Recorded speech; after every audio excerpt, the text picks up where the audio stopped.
Bem-vindo ao Papo Espírita, a espiritualidade na sua vida. Muito bem-vindos ao Papo Espírita. Nosso tema de hoje é sobre a construção da fé em nós. Então, para falar sobre esse tema, nós trouxemos, além da Miriam dos Anjos, Pedro Paulo Zal, que é psicólogo clínico e trabalhador, palestrante aqui na Comunhão Espírita, e é ele quem apresenta o projeto Reforma Íntima na Prática, todo o último sábado de cada mês, né? Aqui no Salão Bezerra de Menezes. Bem-vindo, Pedro Paulo, tudo bem? Tudo bom, muito obrigado mais uma vez, muito bom estar aqui para a gente bater um papo. Essa questão da fé, né? Você fez uma palestra muito bacana como parte desse projeto Reforma Íntima na Prática, chamada A Fé, Sua Fé Remove Montanhas? Sua Fé Move Montanhas? E aí a gente achou interessante explorar esse tema, porque a gente fala aqui na doutrina espírita da fé raciocinada, né? E que fé é essa que remove montanhas, a que Jesus se referiu? O que é a fé raciocinada? E por que a fé é uma construção, é um aprendizado dentro de nós, Pedro Paulo? Eu acho que a proposta da fé raciocinada, ela passa pelo autoconhecimento, né? Para que eu possa, ao me autoanalisar, perceber como é o processo evolutivo do ser humano. Não tem fé raciocinada se eu ficar baseado apenas no meu ego. Eu preciso ampliar a minha visão, e nós falamos agora há pouco sobre isso, né? Então, fé raciocinada é eu entender como que o ser humano funciona, como que ele se desenvolve, quais os níveis de evolução que ele vai ter, as etapas, e como que as leis da vida, feitas por Deus, vão me amparar nesse processo. Então, é um autoconhecimento interno e um conhecimento externo das leis divinas. Por muito tempo, nós, por conta da nossa ignorância, da nossa limitação, a gente compreendeu a nossa relação com Deus de uma maneira muito infantil, de uma maneira muito egocêntrica, de uma maneira muito idealizante, vamos dizer assim. Dá um exemplo para a gente. Essa questão, por exemplo, de que eu vou começar a orar, rezar, pedir e vai acontecer. Só que aí eu não faço nada por isso. Ou então as circunstâncias que eu estou pedindo são totalmente absurdas. Deus faz. Deus faz, Deus provê, Deus resolve. Eu vou me ajoelhar e Ele vai me atender. Eu vou fazer uma promessa e ele vai me atender. Ele vai me atender. Só que eu não considero todo o processo sistêmico que está em volta desse meu pedido.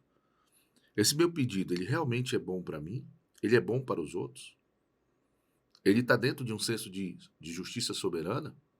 Nossa, você falou duas coisas importantes, que quando a gente faz um pedido do nosso interesse, né, às vezes a gente não leva em conta, é justo, Sim. né, para os demais, né, vai prejudicar alguém, porque penso que a maior parte das vezes que a gente pede a intervenção, vamos dizer assim, né, pede a intervenção divina, é para o próprio interesse, né, a não ser que a gente já tenha um nível de consciência que a gente já possa ampliar para mais pessoas, né? Eu achei interessante, sabe, Pedro Paulo, que você traz, quando a gente, nessa prática da oração, né, que a gente se argue, né? É justo, né? É bom para o próximo. Eu acho que isso ocorre por conta de que, em muitos momentos que eu peço, as coisas acontecem, né? As coisas coincidem. Seja porque eu estou movimentando uma energia em prol daquele objetivo que eu quero, seja porque os fatos externos convergem para o meu desejo, para o meu objetivo. Por exemplo, lá atrás se rezava muito para que Deus provesse o sol, a chuva para as colheitas, né? O sol e a chuva são processos cíclicos, naturais. Então, aconteciam e aí responsabilizavam Deus por conta disso. Inclusive uma seca, Isso. né? Sei também. Uma praga. Isso, uma praga, todas essas coisas. E que, na verdade, hoje, com a ciência, com o conhecimento externo dos mecanismos ecológicos, a gente começa a entender que, ok, Deus fez isso, mas de uma maneira natural, cíclica, e não por causa de um pedido único, individual. Né? E também, se isso não ocorrer, não é ele que não está querendo, é porque o processo das leis naturais ocorre. E isso é uma visão sistêmica que a gente precisa ter. Tá? Eu não vou, Deus não vai quebrar as suas próprias leis, desfazer as suas próprias leis para atender o meu pedido. Você falou aqui numa conversa anterior sobre a fé e o medo, Uhum. que a gente teme a Deus. E a gente é ensinado a isso, né? Desde pequeno. E as pessoas ainda, né? Nós ainda estamos, às vezes, funcionando. Mesmo que a gente não diga, a gente, às vezes, funciona dessa forma, temendo a Deus e achando que a nossa fé é esse temor. Explica um pouquinho sobre isso. Eu costumo dizer que eu não temo a Deus. E eu respeito as pessoas que usam essa palavra. Só que para mim essa palavra, ela tem todo um significado da construção da espiritualidade no mundo, né? E até mesmo da própria condição do ser humano para se ligar ao divino. Nós não podemos esquecer que no início a nossa compreensão era muito limitada, nós éramos bárbaros, nós éramos só instinto. O próprio evangelho fala disso. Então, para a gente poder compreender um código moral, a princípio, a gente teve que temer uma força contrária. Uma força que pune, uma força que julga, uma força que fica com raiva. E essa força era Deus. Então, por muito tempo, a fé de cabresto, né, ela foi necessária e ainda é necessária. Muitas pessoas só param de se autodestruir a partir do momento que percebem que vai ter uma consequência negativa, ou que alguém ou alguma força vai puni-las por conta daquelas decisões equivocadas que elas estão tomando na vida delas. Só que hoje nós já não somos mais instintos. Nós já começamos a ter a razão, né, mais elaborada. A gente já tem pensamento, a gente já tem sentimentos, tem emoções. E aí a gente começa a entender de que a dor que eu posso ter, o sofrimento que pode acontecer na minha vida, advém de uma lei de causa e efeito. Que Deus não arbitra individualmente. Ele já estipulou todas as suas leis de maneiras justas, de maneiras bondosas, e nós precisamos compreendê-las e atuar de acordo com os seus requisitos, com as suas prerrogativas, né? Então, essa questão do medo, eu acho que eu posso temer a minha ignorância, eu posso temer a minha teimosia, eu posso temer ao meu orgulho, a minha vaidade, que me leva a tomar decisões contra mim, contra as leis de Deus. Eu não preciso temer a Deus, até porque Deus não tem essa característica que nós temos, né? De revolta, de raiva, né? De uma série de coisas. Isso é uma forma que a gente procurou lá atrás entender a Deus, mas hoje a gente já consegue compreender essa história de uma outra forma. E outra coisa, quando eu começo a entender o que acontece dentro de mim e fora, e eu me ajusto a esse fluxo da vida, a dor se afasta de mim, o sofrimento se afasta de mim. Ou quando ele aparece, eu tenho tanta consciência sobre ele que ele já não tem mais o peso de antes. Eu já sei que aquele sofrimento é simplesmente para me recalcular a rota, porque eu ainda estou tomando algumas decisões equivocadas. Não é uma questão de punição, não é uma questão de humilhação, sabe? Mas é um alerta para que eu diga, opa, peraí, se isso aqui está acontecendo é porque eu preciso ainda mudar algumas condutas dentro de mim que eu não consigo. Então, o temor a Deus, na verdade, ele pode ser considerado ou transformado, ressignificado, na confiança, na segurança. Quanto mais eu confio em Deus, quanto mais eu me entrego a Deus, quanto mais eu peço orientação ou sabedoria para Ele, mais seguro eu fico. Mais eu vejo a sua atuação, né, nas nossas vidas. E aí eu consigo regular meu medo. É interessante, né, essa questão do temor, né? Enquanto você falava, Pedro Paulo, eu pensava assim, esse temor, né, talvez em algum momento também possa estar associado a uma barganha que eu faço, né? Então, vejo Deus numa pessoa humana que tem raiva, que pune, né? E não o Deus amoroso que a gente conhece, né, nas nossas práticas.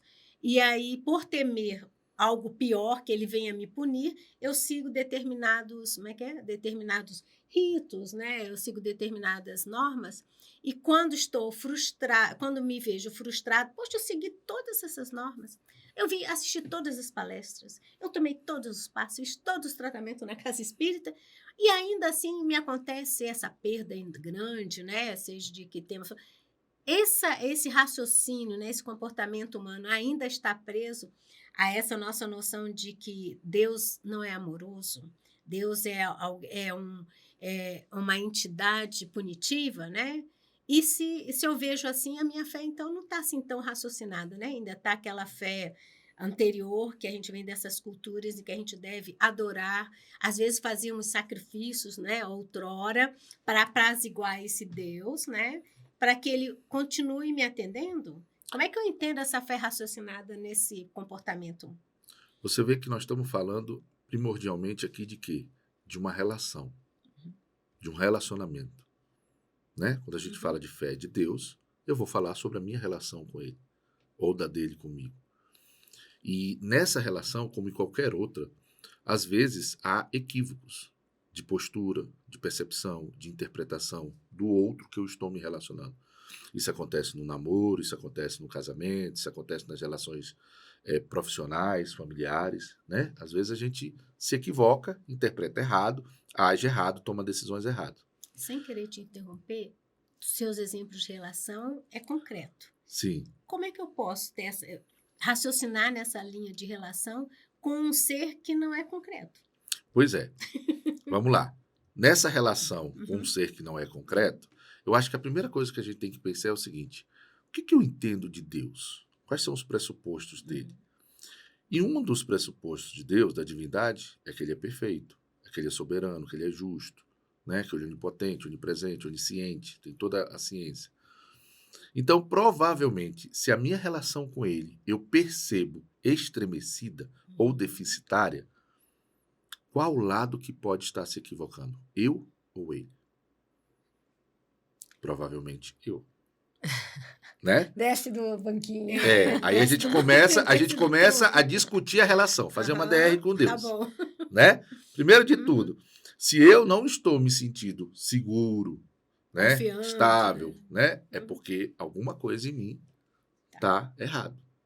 E aí existem 5 tipos de equívocos na relação com Deus que eu sempre trago. O primeiro é a postura autossuficiente. Tá? Não preciso de Deus. Eu tenho uma pseudo-autossuficiência. O meu intelecto é suficiente. Deus é história dos religiosos. E aí eu vou tocando a minha vida a partir do meu intelecto. Eu posso até considerar Deus, mas eu sou mais inteligente que Deus. Até a hora que você tem uma... Até a hora que não dá errado, né? Dá ruim. Dá errado. Até a hora que a água sobe e bate no teto. O segundo comportamento é o indiferente. Normalmente, quando eu sou muito jovem, né, quando eu tenho beleza, quando eu tenho dinheiro, quando eu tenho, sabe, condições materiais autônomas, às vezes eu me ligo muito mais ao materialismo e sou indiferente à espiritualidade e a essa relação com Deus. Eu até faço os dogmas, faço tudinho, mas no fundo, o que vale é a minha beleza, é a minha fama, é meu poder, é meu dinheiro, é meu título, e aí eu sou indiferente. Normalmente, nós, quando somos mais jovens, a gente passa por essa fase, né? A arrogância juvenil. O terceiro comportamento é o rebelde, que é a fé de barganha. Eu costumo dizer que a gente lida com Deus como se fosse o Papai Noel. Como é que a gente faz? A gente faz uma cartinha com uma lista de pedidos, né? E no final a gente dá mente. A gente disse assim: eu fui um bom garoto o ano inteiro. Me comportei, então eu mereço. Né? Só que no caso do Papai Noel, que não é o Papai Noel, são nossos pais, mesmo que a gente não tenha se comportado, às vezes a gente vai lá e dá o presente. Primeiro ponto equivocado. Né? Deus sabe. Não precisa eu dizer que eu sou bom, que eu sou mau. Deus sabe o que eu sou. E segundo, quando eu não recebo o presente que eu quero, a moça mais bonita, o rapaz mais bonito, o filho saudável, o emprego, a casa, né? Quando eu não tenho nada disso que eu peço, A saúde, né? A saúde, aí eu me rebelo. E aí eu culpo quem? Deus. Deus. Papai Noel não me trouxe o presente, Deus não me trouxe o presente. E aí eu começo a me distanciar. Tá? Essa fé de barganha, ela sempre está suscetível a eu perdê-la. Muitos que hoje não acreditam em Deus, acreditaram dessa forma, por barganha, não receberam o que queriam, pelo contrário, e aí se distanciaram. Outro tipo de comportamento é o hipócrita. Que aí a gente tem 2 palavras bem chaves, beatos e benditos. Né? Os beatos é aquelas figuras que ritualisticamente estão lá o tempo todo fazendo as coisas, mas elas não transformam a reforma íntima. É só comportamento É só externo. ritualístico, é só E, em comportamento geral, elas externo. julgam muito. Julgam, Sim. certamente. Porque elas são pensamento rígidos, né? Inflexíveis. Então, os beatos são os hipócritas. Os benditos é os que se conectam realmente. E às vezes nós temos isso, né? Nós falamos para as pessoas, né, sobre tudo que está ligado a Deus e tudo mais. Às vezes nós julgamos, mas nós não fazemos. Sim. Por isso que às vezes é importante a gente perceber que tudo que a gente comenta e fala, eu tenho que colocar na primeira pessoa e eu tenho que me colocar na necessidade de tudo isso, né? E o último comportamento é o preconceituoso. É aquele que julga a fé dos outros o tempo todo, mas na verdade ele tem uma inveja, eu gostaria de ter Essa aquela conexão. conexão. Então você percebe que existem várias possibilidades de eu me equivocar nessa relação com Deus. E aí eu não sustento essa fé. No primeiro resgate que tiver, eu me desmorono todo. Uma coisa que você falou aí em termos de recebimento ou não, o que a gente recebe hoje da vida, seja de bom ou ruim, foram de decisões passadas. Não são das decisões que eu faço agora.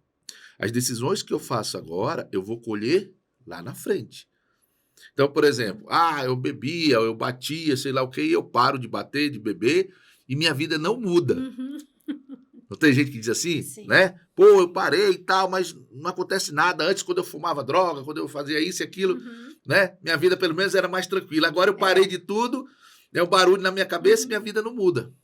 A gente diz assim, cara, mas o que você está colhendo hoje é o que você fez ontem. Não existe mudança, transformação sem resgate, sem reparação, sem colheita. O que você está fazendo agora é lá na frente que você vai ter uma situação. Então é muito importante que a gente entenda essas conexões que a gente faz a nível de espiritualização, de fé, porque, como você falou no início, fé é uma construção. Por isso que Jesus falou do grão de mostarda. E assim, fé não é uma coisa dicotômica. Eu tenho ou eu não tenho? Não. Fé é um processo progressivo.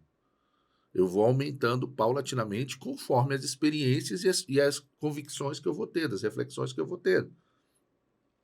Há 30 anos atrás, quando eu entrei no Espiritismo, minha fé era uma. Hoje minha fé é outra. Daqui a 30 anos minha fé vai ser outra. Porque as minhas prioridades, as minhas necessidades, as minhas experiências, as minhas percepções, elas vão mudando. Então, por exemplo, você falou, como que eu percebo Deus que é uma relação subjetiva? Eu percebo Deus quando eu começo a olhar todos os desafios que eu tenho em termos da minha reforma íntima e, paulatinamente, ela vai se estabelecendo. E eu acho que, principalmente, quando a gente se reveste com o espírito da caridade, com o espírito de serviço, e que a gente vai vendo as transformações reais. O que são as transformações reais? Eu poderia dizer assim, são os milagres de antigamente que Jesus operava. Eu acho que a maior demonstração dessa relação, dessa parceria, dessa conexão, são essas transformações quando a gente se coloca como instrumento de alívio da dor do outro. E quando a gente percebe que aquela situação que parecia impossível, como, por exemplo, a gente está atendendo agora uma família que é um pai, a mãe e uma filha de 26 anos. Ela tentou se matar há 1 ano e meio atrás. E eles correram, fizeram todo o processo de tratamento, só que ela não respondia a nenhum tratamento. E aí ela já estava dizendo para eles o seguinte, olha, e tudo muito tranquilo, ela chegava para os pais e dizia assim, eu já fiz de tudo, eu já fiz psiquiatra, eu já fiz psicólogo, eu já tomei medicação, eu já fiz isso e aquilo, não deu certo, eu vou embora. Se despeçam de mim, eu vou dar a data, dia tal, eu vou me matar. Meu Deus. Situação. Entendeu? E nada resolvia. Ela veio aqui para a comunhão, fez tratamento desobsessivo, foi lá na igreja católica, foi em tudo quanto é canto e nada resolvia. Nenhum processo se dissolvia. E aí a gente propôs fazer um atendimento domiciliar para ela, no nosso grupo que eu batizei de Caça Fantasma, né? É? Tem um grupo nosso, um grupo de médicos que faz tratamento desobsessivo domiciliar. E a gente começou a fazer um trabalho. E foi um trabalho, está sendo ainda um trabalho diferente, porque normalmente quando a gente faz esse tipo de atendimento, a gente passa um mês e meio, começa a mudar, sabe? A gente realmente faz todo um acolhimento dos espíritos que estão em volta, faz a asepsia da casa, faz o evangelho no lar, dá o passe, faz todo o processo que o espiritismo coloca como atendimento terapêutico. E aí isso vai diminuindo. No caso dela, não diminuía. Você tem uma ideia? Nós atendíamos lá em termos de... Iam mais ou menos uns 8, 10 médios, ela é uma casa grande. E mais da metade dos médios, toda vez que a gente ia, nós encaminhávamos vários espíritos. E ela melhorava um pouquinho, piorava, melhorava um pouquinho, piorava, melhorava um pouquinho. Até que a gente descobriu que existia uma egrégora energética lá na casa dela, a gente fez um trabalho. E agora ela começou a melhorar depois de 3 meses de trabalho. E quando a gente vê essa melhora, quando a gente vê essa transformação, aí a gente entende que Deus atua. Porque praticamente até um mês atrás, todo o grupo, a grande maioria do grupo, achava que a gente não ia conseguir, que ela ia realmente fazer o que ela queria. Entende? Então, assim, essas experiências dentro e fora de você, você olhando a vida, porque todas as outras coisas que a gente pede na vida, materiais, elas são importantes, mas elas são meio. E passageiras. Passageiras. Ela vai atender uma necessidade ali, depois... Agora, quando você transforma o seu interior, quando você resgata, né, a motivação, o desejo de viver, a confiança, a segurança, a autoestima, isso é real. E nesse trabalho, que fé que vocês tiveram que ter, né? Sim. Porque vocês permanecem lá, Sim. trabalhando. E caso ela viesse a cometer, a desencarnar, como é que a gente lida, né? Como é que os médiums lidam, os pais lidam? Porque saiu daquele controle. Né? No caso ali, vocês estão vendo uma melhora. Sim. Mas aquilo, às vezes, não está dentro do seu controle. A gente, com esse conhecimento espírita, consegue entender que ali ela usou aquele livre-arbítrio e vocês não conseguiram. Sim. Mas imagina os pais dela, por exemplo, se não tem esse acho conhecimento. Como ela se submeteu a todas as orientações, havia, eu acho que internamente, podia até ser inconsciente, um desejo de vida. Com certeza. Né? Então, assim, acho que são várias circunstâncias, né, que levam também a melhor. Agora, a ação da espiritualidade amiga, né? É que a gente tem que confiar nisso, né? Tem que confiar. É uma confiança, né? Que você entrega ali e vai acontecer o que for melhor. A gente trabalha nos grupos mediúnicos, né? É aí que a gente vê demora, os nossos equívocos enquanto estamos encarnados, na nossa compreensão, né? De fé, a compreensão de Deus, a compreensão de felicidade, né? Então, está muito ligada ao materialismo. E se a gente não toma cuidado e faz essa dissociação, estou no mundo, existem demandas, né, que eu tenho que ter sobrevivência, né, mas que eu não sou isso. Eu acho que, de alguma forma, a gente vai mudando, não sei se é por aí, né, Pedro Paulo, essa nossa compreensão de viver no mundo. Porque se a gente não está atento, a gente embarca nesse raciocínio que a felicidade está nas condições prazerosas que o materialismo traz, que Deus é só uma coisa secundária, que eu devo procurar quando não tem alguma coisa errada, né? Respondendo a tua pergunta em relação, né, se caso ela viesse a cometer o suicídio, ainda pode. Eu me lembrei aqui da história do Pat Adams. Não sei se vocês conhecem, né, do médico que criou a terapia do riso. Inclusive, tem o filme, dele. Com o Robin Williams. Sim. E no filme ele conta a história que, durante o processo lá do desenvolvimento dele, houve um desencarne. Se eu não me engano, no grupo dele, ou então de algum paciente, alguma coisa assim. Houve uma morte. E ele que lutava muito pela vida. Ele ficou muito triste, ele chegou a balançar a fé dele no projeto, mas depois ele continua. Tanto que aparece, quando ele está refletindo, se eu não me engano, tem uma cena, que ele está refletindo sobre tudo, por causa da morte, ele fica muito abalado, né, e tudo mais, e vem uma borboleta e senta perto dele, ou na mão dele, alguma coisa assim. Eu acho que a graça de Deus, ela é ofertada o tempo todo. Alguns recebem, se transformam, realizam, mudam. Outros não. E isso faz parte da vida, né? Quando eu falei aqui da experiência de Deus, é exatamente daqueles que recebem, acolhem e se transformam. E que você vê a energia, né, a luz de Deus se movimentando, criando um ciclo novo.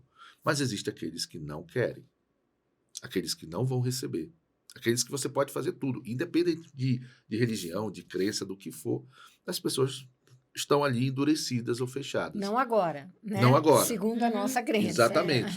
Em algum momento elas vão despertar, mas não naquele momento. Tudo bem. Faz parte, é uma decisão. Todos nós também passamos por isso. Por exemplo, quantas vezes nós não recebemos aí dos nossos mentores propostas mais além e a gente diz, não vou. Eu quero ficar aqui. Né? Então, acho que esse é o ciclo natural. Mas quando a coisa se transforma, quando a coisa acontece, aí a gente percebe a presença, essa relação, ela se torna material. Sim. Sabe? Ela se torna contagiante, ela vai se expandindo e você diz, é isso mesmo. E como é importante a gente prestar atenção nisso, porque durante a nossa vida, nós temos inúmeras provas dessa relação acontecendo. Só se a gente estiver muito distraído, né? Para não observar. Eu acho que essa distração ela se dá por conta do nosso ego. Porque nós falamos agora há pouco, Deus é coletivo, não é individual. A nossa relação é individual, é única com Ele. Mas Ele olha a todos, não a um. Sim. E eu acho que isso também é importante, porque às vezes a gente quer falar com Deus, igual aquele colega, a gente tem 2 colegas em comum, aí um briga com o outro. Aí a gente começa a ser pressionada para a gente escolher quem que a gente vai ser amigo, ou de um ou de outro. Às vezes a gente quer fazer isso com Deus, né? A gente briga com aqui e diz aqui, não, Deus, tu não cuida desse, tu vai cuidar daqui para cá. Dali para lá tu não vai cuidar. Sim. Porque ali são os maus. Os maus tu não cuida. Então a gente começa a se relacionar com Deus de uma maneira tipo quinta série. Né? Só que Deus não é. Deus é pós-doutorado no universo. É pré-primário. Quinta série, não. Entendeu? Ele vai olhar para você e dizer, meu filho, vá lá, se ligue de novo com seu irmão. Todos vocês são filhos da luz, todos vocês vão crescer, todos vocês vão evoluir. O plano que eu fiz para você é mesmo para todo mundo. Mas ele não é tão bonzinho quanto eu, né? Ele não é. Então, né? por que ele pode ser premiado? Manda ele para Plutão. É isso mesmo. Bem, Pedro Paulo, a gente está conversando, tão importante, né, esse assunto da fé, que o Papo de Espírita hoje fala sobre a construção, mas antes de construir a fé, existe também a perda da fé, né? Como é que a gente pode olhar essa perda da fé, entendendo ela de uma forma mais racional, vou chamar assim? Porque às vezes a gente pensa que a gente tem uma fé inabalável. E aí vem uma grande provação e a gente não acredita mais, né? Não entende a fé como essa forma que a gente veio falando aqui. O ateu é mais fácil de ter fé do que o descrente, de voltar a ter a fé. Que ele acha que ele nunca teve, né? Voltando naquelas questões que a gente falou dos comportamentos inadequados na relação com Deus, isso termina sendo a base para a perca da fé. Principalmente a relação de barganha, que é o caso do rebelde. Né? A gente estava falando agora, né? Imagine uma mãe que perde um filho, que o filho desencarna. Como é que ela compreende isso? Aí agora você falou, né? Pô, mas eu sou mãe, eu tenho direito, eu quero ter meu filho. Eu quero ficar até o final com ele. E uma mãe espírita que tem o conhecimento de que a vida segue em frente, que há um reencontro, mas nesse momento a perda, né? Vamos dizer assim, tá pegando. Deus não foi justo comigo. Baseado na visão de um rito natural da vida, a gente acha que é uma injustiça. Baseado nos processos reencarnatórios, não. Porque a mãe que perde, entre aspas, o seu filho nessa vida, talvez antes ela teve a oportunidade de ter e abandonou, e abortou, e renegou. E aí ela vem para passar por essa experiência, para ela valorizar a maternidade, ou o pai a paternidade. Ou era um entende? tempo daquela criança, né? Ou era um tempo daquela criança e que também está ligado com, Aprendizado, tá né? ligado com o aprendizado para os pais, Claro. Uhum. entende? É, eu não vou ser hipócrita aqui de dizer que eu estou preparado para perder minhas filhas, por exemplo. Né? Eu tenho 2 filhas. Não, aliás, essa para mim hoje, se acontecer, vai ser uma das maiores provações que eu vou passar. Porém, a doutrina espírita fala para gente, explica para gente todos esses fenômenos, né? O que acontece, por que acontece, para que acontece. E lá atrás, no Evangelho segundo o Espiritismo, a gente tem uma série de preces, uma coletânea de preces, e que se a gente for perceber lá, todas as preces, elas têm um pedido, mas têm uma aceitação e uma resignação. Eles dizem assim, olha, se você puder fazer isso por mim, assim, assim, assado, eu vou ficar muito agradecido. Mas, caso não seja no meu merecimento, caso eu tenha que passar por alguma provação, caso eu tenha que passar por alguma expiação, que eu entendo os seus desígnios como um amor que me aflige porque me quer salvar. A gente fala sempre no Pai Nosso, seja feita a sua vontade. Né? Pois é. Então, assim, eu acho que essa ideia do meio termo, ela deve estar o tempo todo consciente na minha mente. Aí entra uma historinha que eu sempre falo quando eu viajo muito de carro, e aí quando eu viajava antes, eu fazia as preces, eu pedia para os batedores, para os anjos guardiões irem com a gente e tal, mas se houvesse algum acidente, se houvesse algum problema, que eu não soltasse a mão de Deus. E aí eu falava isso e minha mulher disse, credo, Pedro Paulo, por que tu tá falando dessa forma? Essa Tá tua prece tá chamando problema, não Uhum. sei o quê. Hoje ela já faz a prece igual a mim, porque ela entendeu Uhum. que é uma mensagem para o teu cérebro de que, não, independentemente do que acontecer, Deus vai estar conduzindo todo o processo. As leis dele são máximas nesse sentido. Então, eu procuro fazer esse processo, sabe? De que, independentemente do que acontecer, inclusive, se caso eu tiver minhas filhas desencarnarem primeiro que eu, minha esposa, que eu consiga entender e compreender e segurar a mão de Deus. E aceitar, Ainda que né? eu sinta a maior dor do mundo. Uhum. Mas que no meio da minha dor, eu segure na mão dele. Entendeu? Que eu sofra, que eu viva toda aquela situação que vai ser necessário para o meu espírito. Mas que eu segure na mão dele. Eu pude acompanhar uma mãe que teve a filha, morreu antes dela. Ela tinha uma fé, mas não era uma fé tão íntegra, mas ela tinha uma fé. E depois que a filha morreu, ela foi perdendo, até o desencarne dela, ela foi perdendo sem fé. Perdeu a fé dela totalmente. E se tornou uma pessoa muito... Porque ela se sentiu abandonada por Deus, né? Entende? Ela ficou muito... Tipo, qual é o sentido amarga, disso aqui, né? Muito desmotivada, muito... Então, assim, eu entendo. Óbvio que aqui a gente não vai julgar ninguém nessa situação, porque são situações muito críticas. Mas, pelo que a gente estuda, né? O que a doutrina nos passa, tudo isso é necessário para a nossa evolução. Sim. Né? Que a gente entenda que não é o fim, que existe um outro processo. E isso é importante porque nós que trabalhamos em reuniões mediúnicas, nós recebemos muitos espíritos que perderam a fé e que foram por nada, foram por vazio, ou então estão nas furnas, né? Ou então se transformam em mentes vingativas, diabólicas, né? Perversas. Se decepcionaram com uma instituição religiosa Isso, também, né? aí começa a combater. Então, assim, são equívocos de percepções, né? Que nós temos às vezes. Quantas vezes nós não nos rebelamos contra a vida? Né? Nós achamos que a vida está sendo injusta com a gente, né? Porque aconteceu isso, aconteceu aquilo. E mais lá na frente a gente vai compreender que, como diz nossos irmãos evangélicos, foi um livramento. Né? Foi a melhor coisa que poderia ter acontecido, porque a partir dali você entrou numa sequência de fatos na sua vida que você melhorou bastante. Então, é muito importante que a gente tenha essa projeção. Aconteça o que acontecer na minha vida, independentemente da dor, beleza, eu posso não querer, eu posso evitar, mas eu preciso estar dizendo para a minha mente, eu não vou soltar a mão de Deus, porque quem solta sou eu, não é ele. Não, e é importante a gente caminhando aqui para o final, que a gente quer as palavras de conclusão aqui do Pedro Paulo. Para que ter fé, né, Pedro Paulo?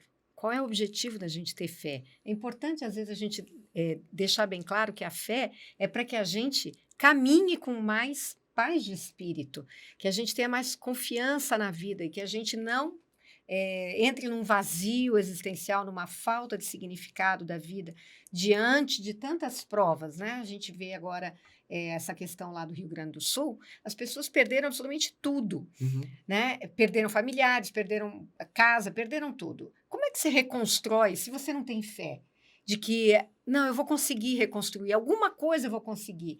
E como é que eu não me rebelo contra Deus que me puniu, como se fosse, né? Por que ele me puniu dessa forma? O resto do país não está vivendo isso e a gente aqui está vivendo isso. Porque uns vivem pior, outros vivem de uma forma, passam por uma forma mais amena, né? Então, tudo isso é construção dessa fé, desse entendimento, que é essa fé que a gente compreende aqui como raciocinada, né? E aí eu quero deixar para você essa pergunta final. Como é que eu sei que a minha fé remove montanhas? E se eu não tenho essa fé ainda, o que eu faço para construí-la dentro de mim? A gente falava antes, né? O que são as montanhas? Só existe montanha grande, tem montanha média, tem montanha pequena, tem uma pedrinha. Uhum. Na verdade, a nossa fé, ela remove montanhas de todos os tipos o tempo todo. É porque a gente sempre acha que a montanha é aquela coisa enorme. Mas depende. Há 20, 30 anos atrás, a nossa montanha era uma desilusão amorosa. Né? Vocês lembram? Quando vocês Sim, sofriam? sim. Coração partido? Não era terrível aquilo? Era. A gente não achava assim que a gente ia morrer por causa daquele traste, por causa daquela Viva a pessoa, idade, né? né? É verdade. Então, Viva assim, o amadurecimento. ali era uma montanha. É. Hoje isso é uma montanha pra gente? Não. Isso é uma pedrinha pequena que a gente pode até ter e conduz. Para nós, a gente pode dizer que sim, mas para Exatamente. muita gente Ainda não. Então, assim, eu acho que a montanha ela vai ser relativa de acordo com o valor que você tem sobre a vida e sobre as coisas e sobre você. Uhum. Importante. Entendeu? Eu sempre preciso fazer essa relativização. Antes, algumas montanhas eram muito grandes. Hoje passam por poeiras, por grão de areia. Mas tudo isso porque a fé ela me traz a compreensão. Uhum. Eu não consigo sustentar uma fé que vai transpondo as montanhas sem um conhecimento, sem o raciocínio. Que aí é a famosa frase que tem no Espiritismo da fé raciocinada. E esse raciocínio passa dentro e fora de mim. Eu não posso me modificar me isolando do resto. Não tem como. Né? Por exemplo, essa questão das tragédias, das calamidades. A gente, quando vê isso, a gente se condói, né? A gente fica pensando, caramba, tanto sofrimento, tanta dor, tanta desgraça. Mas aí a gente volta a fita lá atrás e a gente vê as histórias de sociedades, de impérios que destruíam, que acabavam, que destruíam pessoas, vidas. E essas pessoas, elas viviam, morriam e não acontecia nada naquele momento para elas. Entendeu? Elas matavam 10, 100, 1000, 1 milhão. E ela seguiu a vida dela, morria e acabou. Aí, sob o ponto de justiça, qual é a justiça que vai ter para essas pessoas? Quando que essas pessoas vão resgatar? Essas pessoas que destruíram, que fizeram misérias. Aí volta o tempo, reúne todas essas pessoas, coloca aqui e vamos agora ensinar essas pessoas o que é perder tudo, né? Perder tudo. O que é destruir tudo? O que é acabar com tudo?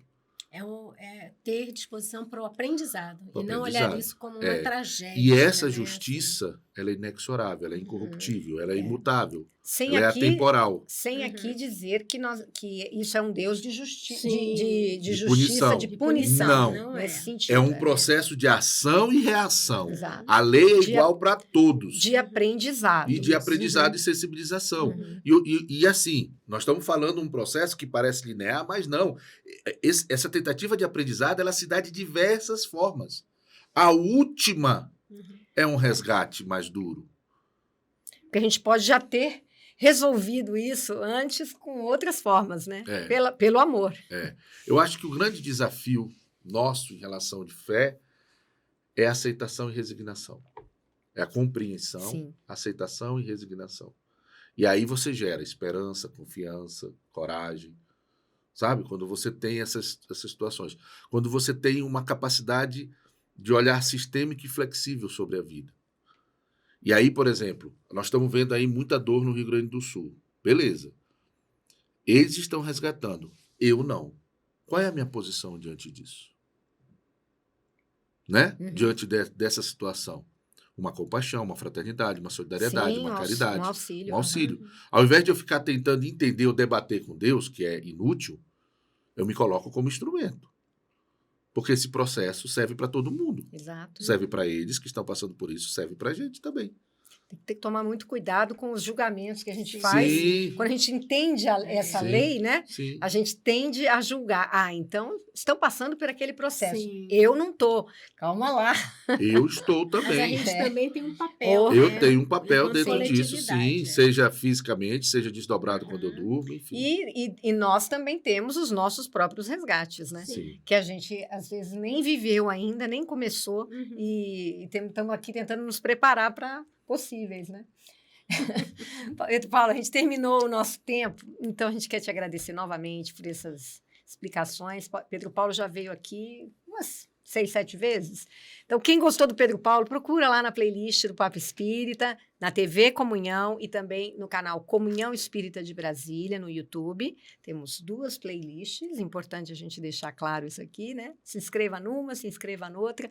E a gente acabou de lançar uma outra forma de vocês acompanharem o Papo Espírita. Agora a gente criou uma comunidade no WhatsApp, chama Papo Espírita, que vai ficar lá na descrição no YouTube, tem lá o link. E também a gente vai colocar nos comentários, vocês acessem. Quem quiser receber pelo WhatsApp, participar dessa comunidade, se inscreva, clique lá e você será adicionado ao WhatsApp e vai receber toda semana, toda quinta-feira tem um programa novo. Nós vamos ao ar às 18h45. Gente, muito obrigada pela participação de vocês e até a próxima.